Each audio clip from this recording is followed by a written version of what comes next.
favorite restaurants? Well, Vincent's was always my favorite. I used to drive over just to go there. You know, look, where else can you go eat scungilli at, 1 o'clock in the morning, then go walk around the block to Ferrara's and get a cannoli and a coffee and walk around. Ferrara's won't open at 1 o'clock in the morning. I was there plenty of times on the weekend. I have no idea what time it was, but all I know is they were open. I got to tell you a story about Little Charlie's. Now that you jog my memory. Little Charlie's, you ever been there? No. Okay. Little Charlie's was a fish house, like Vincent's. Right. Different style. Original Little Charlie's is on Kenmare between Elizabeth. Let me see if I got this right. It's in between. Yeah, it was in between Elizabeth and the next street over, which was, hang on a second. Kenmare? It was Mott, Kenmare. Yeah, it was Kenmare off of Elizabeth and the Bowery. Between Elizabeth and the Bowery. Okay. On Kenmare. Big storefront, used to be. And you go in there, and their shrimp parmesan, their shrimp parm heroes were the best. I mean, like, forget it. I haven't had a good one of those. The sauce that he made was like that. You know, that burgundy, he had that thing bubbling for hours. Right. The sauce was unbelievable. And you went in there, and it was a full-blown restaurant. But you went in there for the fish, the shrimp bowls, the fried shrimp. You went in there for the scungil, the galamar, the whole thing, and the bread, and everything was great. Well, they're not there no more. They opened up, I heard. I Googled it. I found out that the guys used to work there, the workers. They went and opened up a Little Charlie's in Williamsburg, Brooklyn. Oh. So the Little Charlie's does exist today. Is it as good? I don't know. I'll send somebody there or, find out. My grandmother, may she rest in peace. My mother's mother, Grandma Mildred Picorillo, one of the Picorillo sisters. I talk about them. How could you not?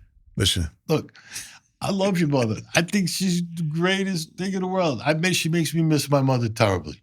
Okay, well, her mother was a complete neurotic, hypo-neurotic, like nuts. All the Picorillos, notoriously nuts. I mean, if you had a headache, all you had to say was, oh, gee, my head's hurting me. They'd pull out every drug and go ahead, take an this. old-fashioned remedies? They'd pull out Motrin, they'd pull out Tranquilizer, they'd pull out whatever you for a headache. What's a Windex on? They had everything in their pocketbooks, their bags. They would go around, like you go in one of their bags, they had all kinds of meds and medication. But really good people, like, you know what I mean? They give their shirt off their back, invite you in their house, eat, go in the fridge. But they would never hurt you. Like, they weren't treacherous people. No. They were just nuts. Right. And it was fun to be around because when you were around them, you'd crack up laughing for no reason. You don't even know why you were laughing. You're just laughing because they start crying, they start yelling. I mean, they're just nut jobs.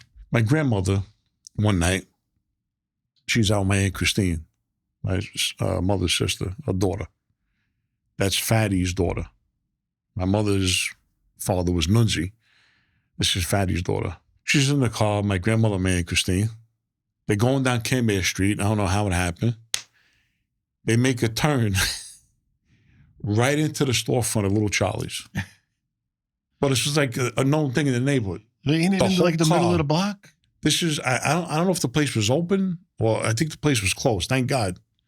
I don't know what happened. My aunt was driving. She lost control of the wheel. And the car literally went through the whole store. That the car was in the dining room. Knocked down, took out the whole storefront. That what happened was my grandmother, through that car accident, she dislocated her hip. And my aunt was in the hospital. They went up in the hospital over it. Really? Yeah. Back then, cars were made of such heavy metal. Nobody got hurt. Well, they blasted through the whole storefront. That Little Charlie, later on, right? So they had to close, obviously, and renovate the place. They forced a renovation on them.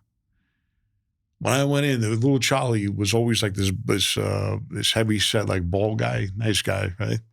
He would always tell me, "Oh, your grandmother, because we used to say, oh, gee, what a nice place it is now. Like, it's like all, it's all up to date. It's modern, right? Oh, your grandmother, thank God the place was closed. Bro, they went right through the restaurant. Could you imagine? You're sitting down eating, you see a car coming right. through Yeah, no, I couldn't imagine. Be fleeing. But it was an accident. So anyway, you went to either Little Charlie's or you went to go eat at Vincent's. Vincent's was a little more touristy because everybody knew Vincent's. They would come from all over the place. I was one of them. I'd drive from Brooklyn in a spur of the moment, go fly down, jump over the Manhattan Bridge. You come down, you make a left, you go down the block, you make a left, you park, you're there. 15 minutes. They had another joint on off of Canal, it was off of Bayard Street. I forget the exact street. I know people are going to hold me to it. Yeah, I know. You need the disclaimer. This is not, a documentary. Yeah, disclaimer. It was just two knuckleheads talking. It was called the Limehouse.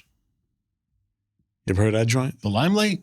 The Limehouse. Oh, the Limelight, yeah. Had an office around the corner from that. There you go. That was crazy. So the Limehouse, they were known for their, again, seafood joint. But, you went there for, at least I know I used to go there for their clams, the oysters. They shucked all the fresh oysters and clams. Mm-hmm. Clams about a dozen, But those were the three spots. Limehouse, Little Charlie's, Vincent's. I say Vincent's was the most known. Yeah. Because, it was right there. And it had a lot of celebrities used to like to go there. Because they were open, till whenever. They're open all night. If you were from the neighborhood, you went to Little Charlie's. And you went to the Limehouse. But more so Little Charlie's. That's where you went. Just like with the pastries. If you were a tourist, Ferrara's was known. Right. I'm not saying it wasn't good, but if you were from anywhere, everybody knows Ferrara pastry. Yeah, right? They're there for over 100 years. But if they're doing something right. But if you were from the neighborhood, you went to Cafe Roma. Yeah. No, it was the same thing in Brooklyn. Same thing. I do the same thing here. You go to certain places for certain things. We could have this conversation 1,000 times. It is the same. I'll go to one place for eggplant. You go to another place for pasta. You go to another place for a sandwich. It's all different. I used to drive across town 45 minutes for Chinese food because, you're trying to find it. Look, I was out all weekend tracking down pizza. I know, you texted me. I'm telling you, it was amazing. You on a mission. It's in my fridge. We get out of here. We'll go get some. The Limelight. Yeah, I walked in that joint once. In the church. It was freaky. The church. Yeah, it's freaky. I said, what the is this? Yeah. It's weird when you raise Catholic, to go to a church to go. The altar was the bar. Yeah. I'm like, what the hell is that? So sacrilegious. The DJ booth was up in the thing. Yeah, no. But you had an office around the corner from there? Yeah, the limo business. There so was it was an office we had Street, around the corner from there. It was insane. But we had way too much crazy stuff was going on there. It was bad. Because that gave us, access to the whole city. The limousines. Oh, that joint was a popular place. There was a guy that had it there. He used to run all the pot and mainly the pot. They used to call him I think the priest, they called him. Notorious guy. Oh. Yeah, the priest. He had all the pot spots in there. Was moving all kinds of weight and stuff. I remember when I was dealing with a couple of hippie kids, they talked about him. Sometimes I might have the name wrong. I didn't know much about weed out of that though. That was all coke. That was all coke out of that place. I didn't know anything about weed. Nobody goes to a nightclub and smoke weed. I know he was smoke weed. You go sleep. Go get a pizza or go to White Castle. Go to bed. Yeah, go to Chinatown, right? Yeah, coke. You want to party all night. Get right from drinking. I tell you, never got into it. You know what I mean? I tried coke once. I stood up staring at my ceiling until 7 o'clock in the morning. I felt like the biggest jerk off alive. I said, I'm never going to do this again. I would get it if some of the girls liked it. You know what I mean? Right. A lot of the girls liked it. Oh, okay. That was Ozempic of the 80s. Well, was the... in the 70s too, right? Yeah, but in the 80s, it got popular. It was still good for you then. By the late 90s, it was bad. But in the 80s, it was still good for you. It was still... So then, so now back to my grandmother, may she rest in peace. They gave Little Charlie's a facelift. So it was like a known thing. It was like a known joke in the neighborhood. Right. Your But- grandmother did the renovation work in Little Charlie's? But my Aunt Christine, she would, I mean, love her to death. Man, 1 minute you buy a house, she's, oh, Carmine, how are you? 10 minutes later, she's calling you up, screaming at you for no reason. Like, what did I do? You know? No, they were all like that, man. Just bipolar. Well, my grandmother had a bunch of sisters. One funnier than the other. You know, it's like, you know, she had the restaurants and the luncheonette. She read with her sister Rose. And it was hysterical. You just listen to the stories of the things that went on. You know, Christmas Eve, my grandmother's cooking, you know, the 7 fishes thing. The octopuses disappeared.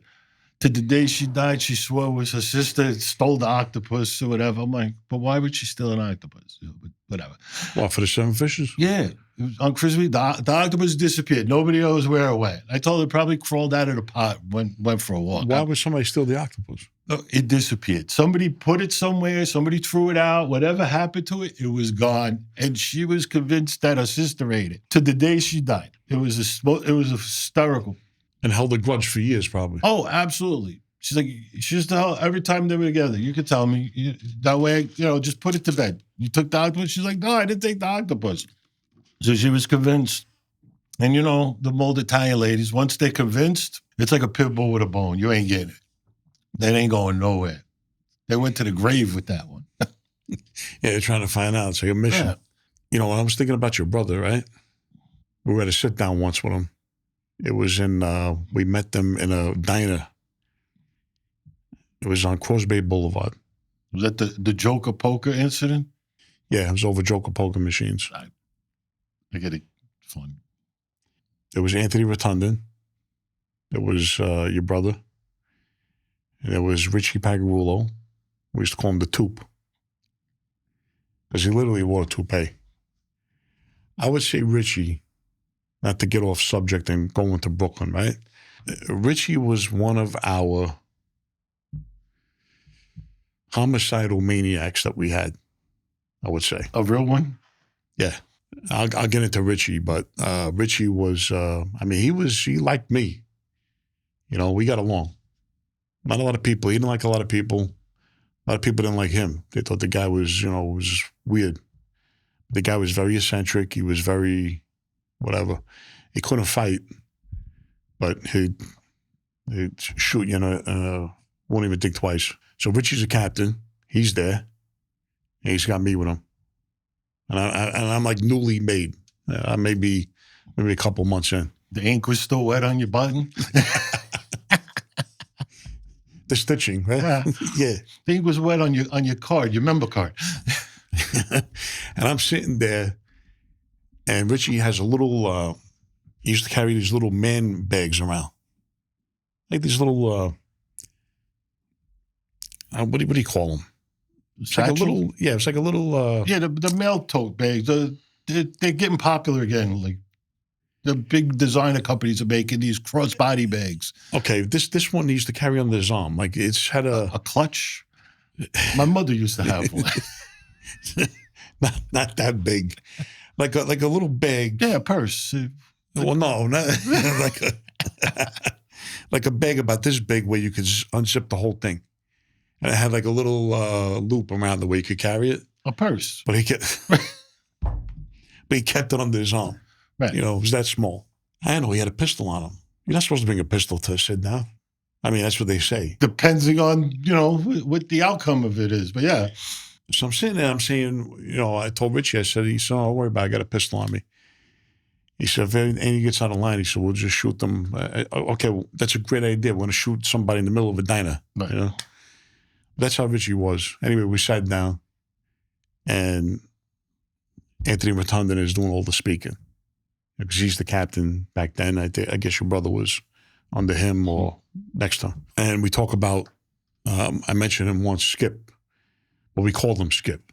His real name is Frankie DePietro. And I will say for the record, he has no relation, none whatsoever, to Sally Elio DePietro. Same last names. No, not even this much. Close. Not even close being a relative. And totally two different type of guys. Elio, this guy, this kid, Skip, I call him a kid. He's older than me. Yeah, a total 180. Skip, we used to call him. Well, I'll get into it later on why we used to call him Skip. But Skip, we nicknamed him. Him and Mikey Bloom was his brother-in-law, an Irish kid.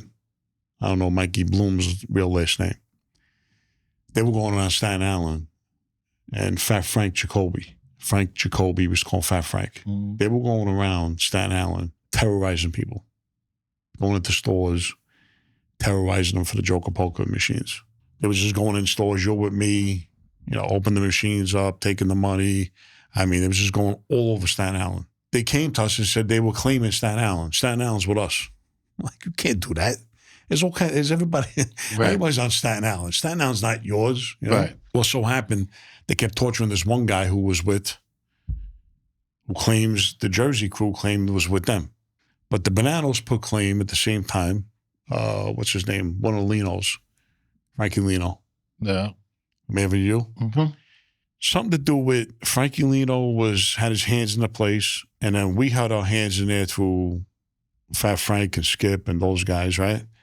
And then somehow this guy threw up the Jersey flag and said, wait a second, I'm with Jersey. DeCavalcante. Right. So anyway, it all comes into fruition. It comes into sit down.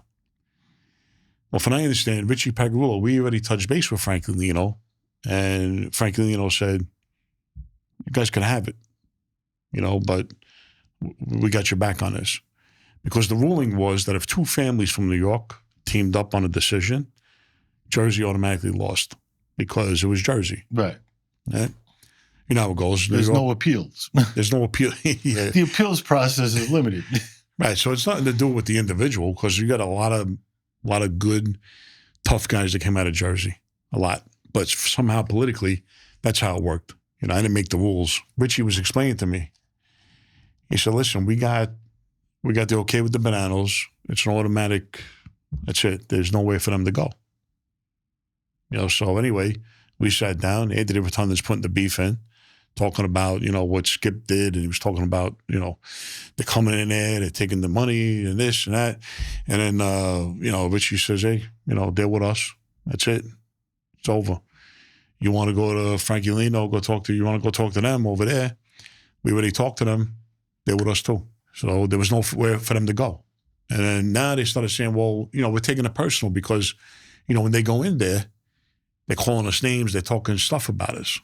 Because I guess whoever owned the machines is saying, yeah, we're with Anthony Rotunda or with this one, with that one. He's mentioning names. And then Skip and them are like telling them, get the At which point, yeah. Yeah. So anyway, they took offense to that, which anybody would. He's telling them, what about these things? They're calling us names. They're saying this, they're saying that. And then Richie's like trying to hold him from laughing. He's going, well, Skip's a good kid. He's with us. And that's it. We basically took a stance and said, hey, they're with us. And no matter what, we're going to take their back. So Anthony Rotunda, I could see him, he was holding his breath like, he was huffing and puffing and he got up, we got up. And then your brother's there, He chimed in a little bit, but Anthony did most of the talking. And we shook hands and we left. I go back out with Richie. I go, yeah, they didn't like that. They didn't like that outcome. And Richie says, he was just like, yeah, don't worry about it. There's no way for them to go. And that's it. The place is with us now, and we're going to keep sending them in there. Right. So that was that. Well, yeah. I mean, I don't know what. I'm not sure. I know, like I said, he spent a lot of time in Staten Island. I don't know what Digger's flag would cross over into New York. It just don't work that way. So I get a call from your brother. He sends me a page. I go to a phone right on Mulberry and Canberra. I call him back. Hey, Frank, can we meet? Sure, we can meet. So I met him because he was always down on Mott Street. He used to go hang out in Louis Eggs' club. Louis Eggs is from my neighborhood. His real name is Consalvo. Louis Consalvo. He had a club on Mott Street between Spring and Prince. So I meet your brother. Not by the club. I go meet him. I met him on, where did I meet him that time? I met him on Broome Street. Because I was on, my father had a club. I met him on Broome and Mott. Okay? Came to see me with another guy. He gets out, talks to me. It was a friendly, So I'm looking at him like, why are you coming and talking? Like, the sit down happened. It's over. Right. Like, there's nothing. He says, no, I understand. He said, but is there anything in your realm that you could do? So I'm looking at him. I said, well, what do you mean? Yeah. The decision is the decision. Is anything in your realm? I said, no, it's not in my realm because I'm not in control of this. Right. I didn't tell him this, but I'm saying to myself, I don't even know why I got called to this sit down. Right. You were just there to be as a body. It's a warm body. I know why I was chosen to go. Why I was chosen to go there is because Georgie Neck was on the lam. Georgie Neck was the official captain.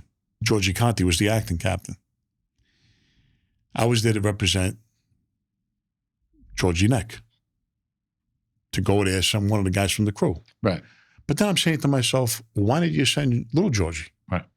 So we got an official captain, Richie, who's with the Kanashi crew, and then I'm with the Bensonhurst crew. The whole thing didn't. But I'm thinking there was a reason why too, because I have a cousin who was made in that family, so maybe they thought, okay, there's a familiar face there. There's my cousin Gregory, Rego. Anyway, your brother tells me, is there anything in your realm that you could do? I said, no, I can't. Decision's made. I don't even know why you're coming and talking to me about this after all of that. All right, he said, because I says, Aunt, I said, what do you want me to tell you? Let it go. Yeah. But that was one of his personal character flaws. He couldn't let go. He always kept trying, right? Different ways, different angles, but he just wouldn't give up. Especially if he felt that it should have been that way.